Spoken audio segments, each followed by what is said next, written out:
Alors, vous ne le savez peut-être pas. Peut-être qu'à l'issue de ce message, ça vous aura éclairé peut-être d'un jour nouveau, ce sujet, mais vous êtes des leaders. Nous sommes des leaders serviteurs. Alors, on va découvrir pour quelles raisons. Puis, on va découvrir aussi l'intérêt du message de Jésus ou de cette mise en garde de Jésus aux maîtres de la loi et aux pharisiens. Alors, on va cheminer dans le texte. On va le lire ensemble. Alors Jésus s'adressa à la foule et à ses disciples en disant : « Les spécialistes de la loi et les pharisiens se sont fait les interprètes de Moïse. Tout ce qu'ils vous disent de respecter, faites-le donc et respectez-le. » Donc j'attire juste votre attention ici sur le fait que Jésus ne demande pas de ne pas écouter les pharisiens. Il leur demande de les écouter, d'écouter la loi en tout cas. Mais n'agissez pas comme eux, car ils disent et ne font pas. Ils lient des fardeaux pesants et les mettent sur les épaules des hommes, mais ils ne veulent pas remuer le petit doigt. Toutes leurs actions, ils les font pour se faire remarquer des hommes. Ainsi, ils portent de grands phylactères et allongent les fanges de leurs vêtements. Ils aiment occuper la meilleure place dans les festins et les sièges d'honneur dans les synagogues. Ils aiment être salués sur les places publiques et être appelés par les hommes maîtres. Mais ne vous faites pas appeler maître, car un seul est votre maître, c'est le Christ. Et vous êtes tous frères. N'appelez personne sur la terre votre père, car un seul est votre Père, celui qui est au ciel. Ne vous faites pas appeler chef, car un seul est votre chef, c'est le Christ. Le plus grand parmi vous sera votre serviteur. Celui qui s'élèvera sera abaissé, et celui qui s'abaissera sera élevé. Alors, on va rester juste sur cette phrase pour l'instant. Texte intéressant, hein ? Très, très intéressant. Vous savez que Dieu nous appelle tous, en tant qu'enfants de Dieu, en tant que ses enfants, à assumer une forme de leadership. Dieu appelle chacun de ses enfants à avoir un impact sur d'autres personnes par son simple témoignage. C'est-à-dire qu'à partir du moment où nous annonçons le Seigneur, où nous racontons ce qu'il a fait dans nos vies, nous allons influencer, moi je dirais très positivement, quelqu'un à peut-être un jour rencontrer le Seigneur. Donc, nous sommes dans une position, à ce moment-là, de leader, serviteur. Alors, vous allez voir, on va développer ensemble. Hein. J'aime cette phrase de John Wesley, qui est fondateur du méthodiste. Vous savez qu'il a écrit beaucoup de cantiques. Hein. Il en a écrit, je crois, plus de 6000 cantiques. Alors, on en a chanté pas mal, mais on ne les connaît pas tous.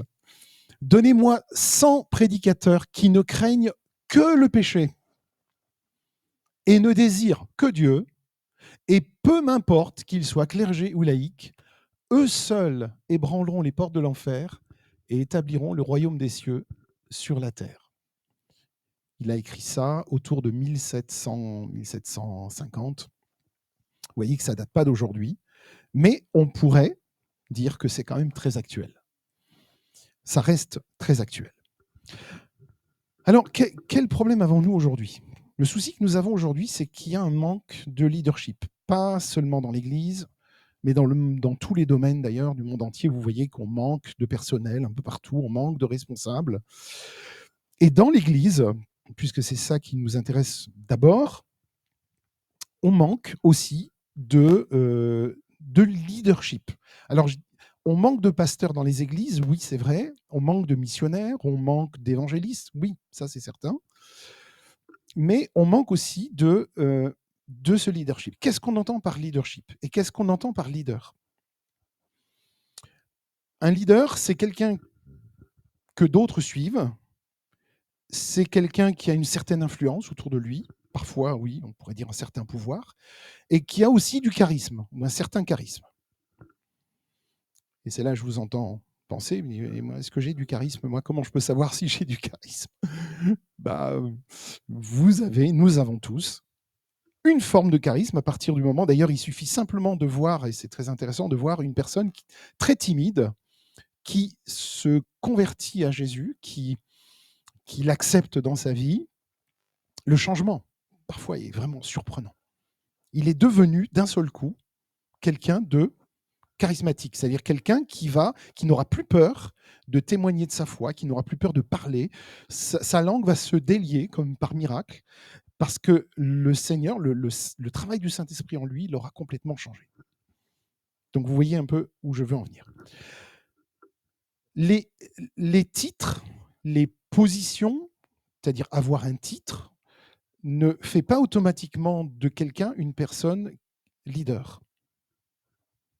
Et encore moins leader serviteur. Ce n'est pas forcément le titre qui va donner à cette personne une forme de leadership. Alors, j'avais relevé un certain nombre d'éléments intéressants. Je pense par exemple aux influenceurs. Vous savez que de plus en plus maintenant sur les réseaux sociaux, il y a des influenceurs. Et d'ailleurs, ça peut même être parfois un peu dangereux. On a parfois peur aussi pour nos jeunes qui seraient en quête de quelque chose d'un peu nouveau et qui suivent un influenceur.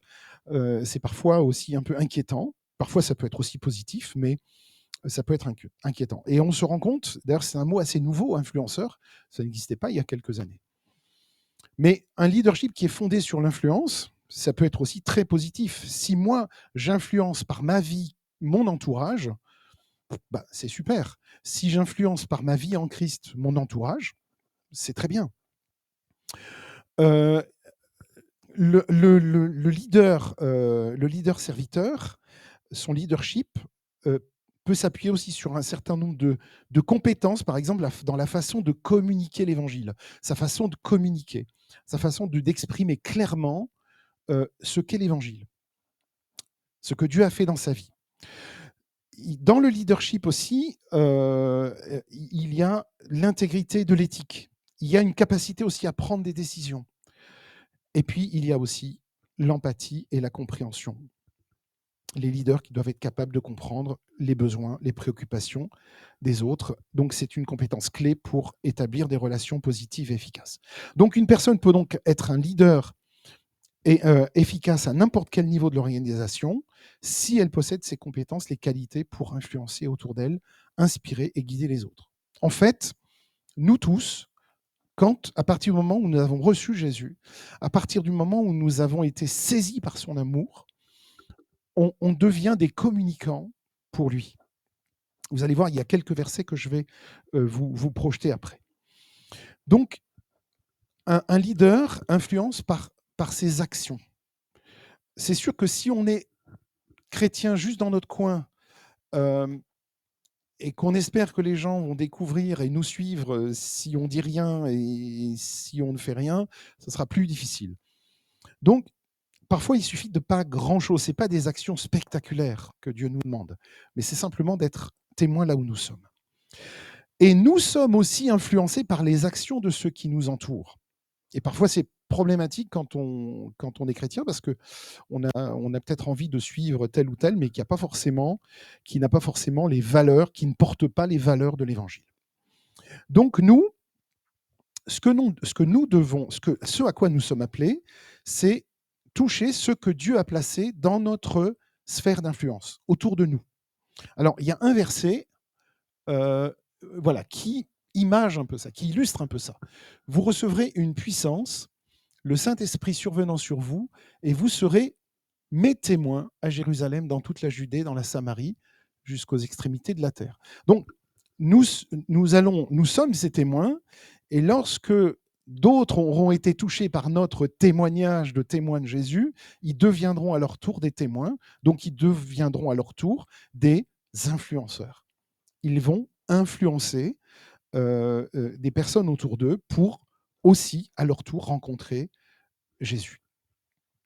Alors, on peut, sur la base de ce verset, affirmer, vous êtes des leaders. Nous sommes des leaders. Vous êtes le sel de la terre.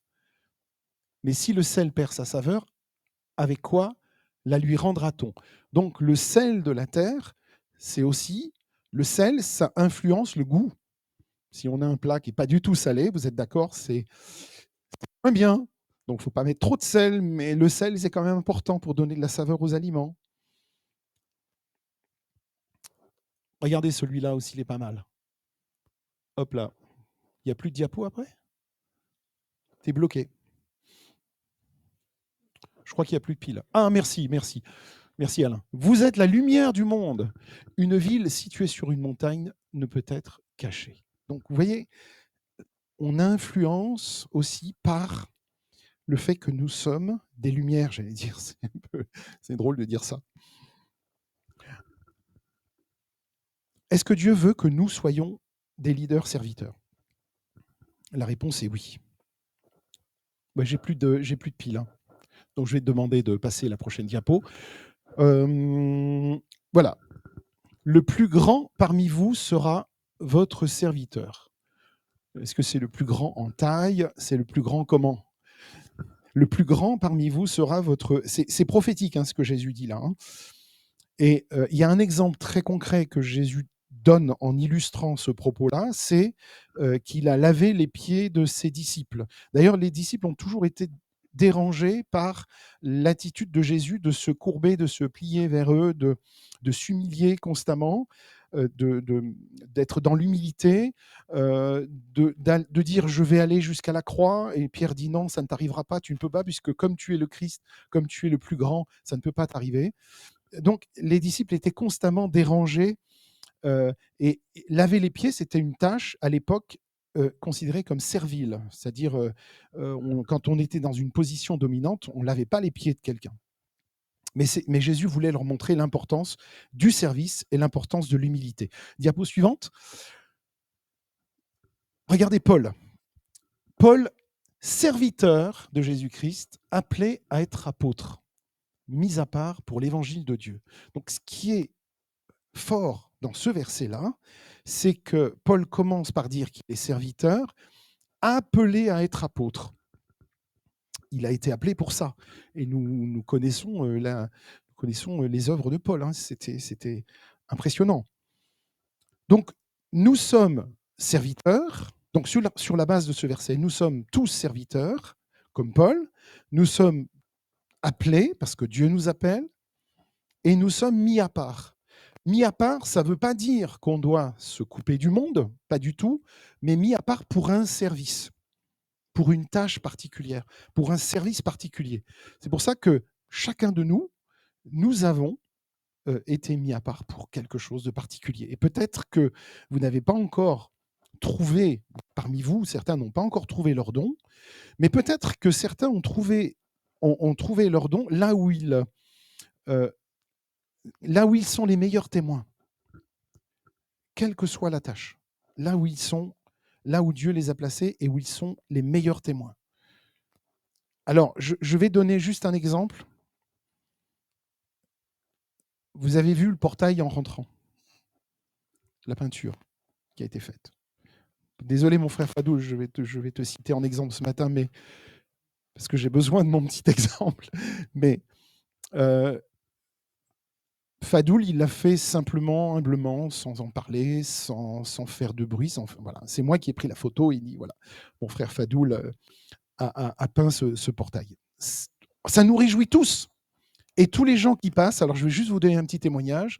Je suis allé le voir de temps en temps. Et puis, les gens qui passaient en voiture, vous savez ce qu'ils faisaient? Comme ça, un pouce en l'air pour dire c'est génial ce que vous faites. Et comme en plus ils voient que c'est un ancien qui fait ce travail-là, ils étaient épatés. C'est un exemple. Mais il y en a plein. Il y en a plein. Dieu nous a appelés à être un leader serviteur. Nous avons reçu cette position. Regardez la diapo suivante, 2 Corinthiens 5, 20. Magnifique verset. Nous faisons donc les fonctions d'ambassadeurs pour Christ, comme si Dieu exhortait par nous.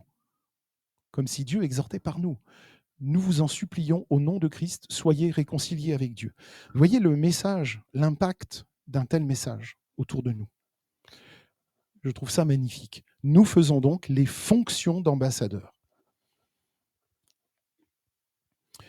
Nous sommes ambassadeurs et notre autorité est dans le ciel, assise avec Christ. Regardez la diapo suivante, Éphésiens 1:3. Béni soit le Dieu et Père de notre Seigneur Jésus-Christ, qui nous a bénis de toute bénédiction spirituelle dans les lieux célestes en Christ.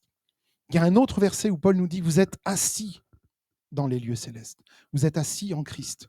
Mes amis, je ne sais pas ce qu'il y a comme position plus incroyable, comme position de leader, que d'être assis en Christ, avec Christ dans les lieux célestes. Déjà, maintenant, hein, c'est aujourd'hui, c'est pas pour demain, c'est pas pour... ça commence aujourd'hui. Et donc, Paul, qu'est-ce qu'il fait ici? Il souligne l'idée que notre autorité, notre identité, en tant que chrétiens, sont liées à notre relation avec Christ et à notre héritage céleste. Mes amis, nous sommes héritiers d'un héritage incroyable. Alors, ce qui caractérise le leader serviteur, c'est pas ce qu'on dit, c'est pas ce que nous disons, mais c'est ce que nous démontrons par l'exemple. Je vais raconter juste une petite histoire. J'ai commencé avec Mission Lèpre il y a 12 ans maintenant. Et puis, un jour, je reçois un appel téléphonique qui venait de Suisse. C'était le responsable de la Suisse qui dit, écoute, on a un voyage au Bangladesh, tu pars dans 2 semaines. Prépare tes valises, tu pars au Bangladesh. Et je suis revenu vraiment très, très marqué par la consécration des infirmières qui soignaient les malades de la lèpre. C'est très impressionnant. Parce que sur les photos déjà, mais quand on est vraiment, quand on visite les chambres des malades, quand on les voit dans la cour, beaucoup sont mutilés. Hein, et là, en voyant ces infirmières, je me disais au fond de moi, j'avais dit au Seigneur, je ne veux jamais travailler dans une mission parmi les lépreux, parce que j'avais invité un jour un représentant de Mission Lèpre, et j'ai dit, oh, c'est tellement horrible, jamais je ferai ça. Le Seigneur est venu me chercher, et il a dit, toi, tu vas là-bas, tu vas le faire. Et donc, je me disais au fond de moi, ça, je ne pourrais pas. Je ne pourrais pas le faire. Mais aujourd'hui, à l'époque, je disais ça, mais si le Seigneur me demandait de le faire, je serais bien obligé de le faire, s'il m'appelle un jour à le faire. Jusqu'au jour où une de ces infirmières, que je considère comme vraiment héroïque, m'a dit, je suis chrétienne et je le fais pour témoigner de l'amour de Jésus. Et là, j'ai été vraiment sérieusement travaillé, sérieusement repris dans ma façon de penser les choses. Donc, la manière dont Dieu voit les choses, ce n'est pas du tout la façon dont moi je vois les choses. Et donc, pour nous, c'est quoi l'enjeu?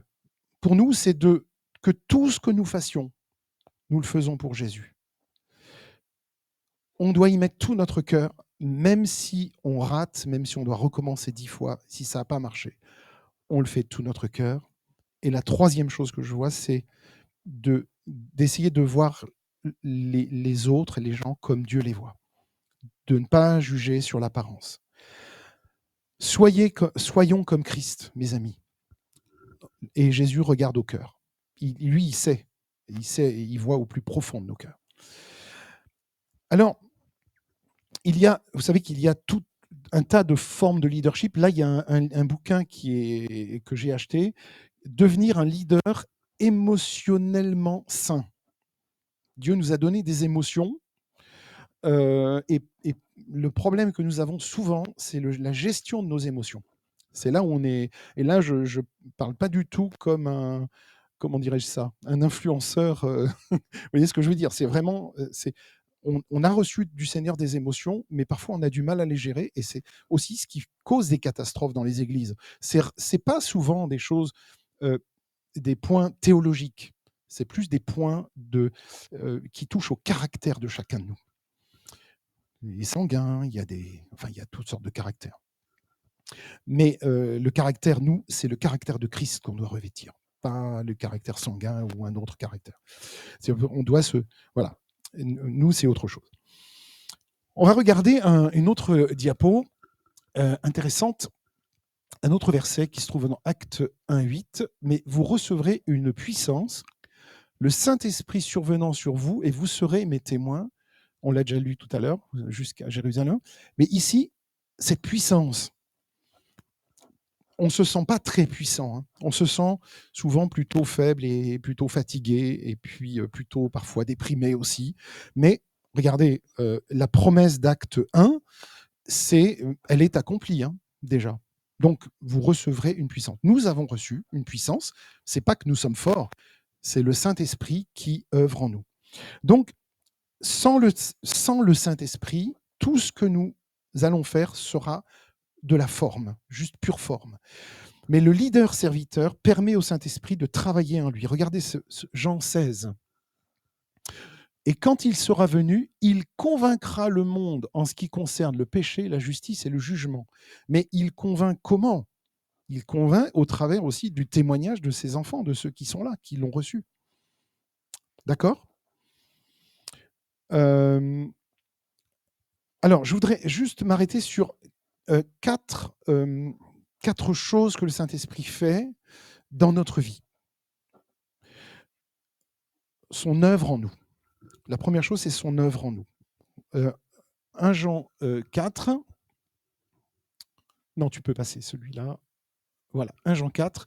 Vous, petits enfants, vous êtes de Dieu et vous les avez vaincus parce que celui qui est en vous est plus grand que celui qui est dans le monde.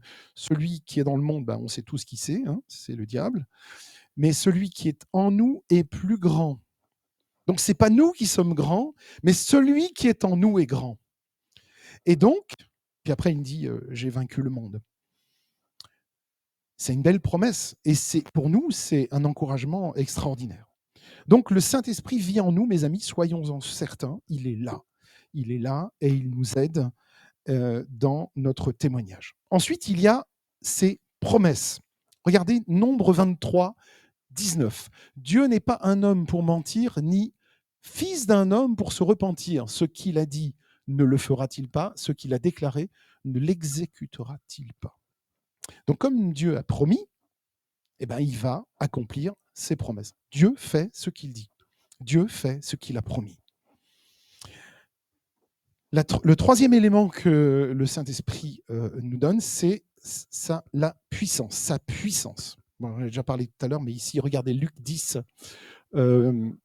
19. Non, c'est pas celui-là. Ouais. Oh, il n'y a plus après? Mais si, il y a encore des diapos après. En dessous, il n'y a plus? Bon, il y a eu un bug. Est-ce qu'on a Ésaïe 41? Tu peux descendre? Ah oui, on va garder ça. Alors, on va garder ça. Excuse-moi, il me manque juste une diapo, c'est pas grave.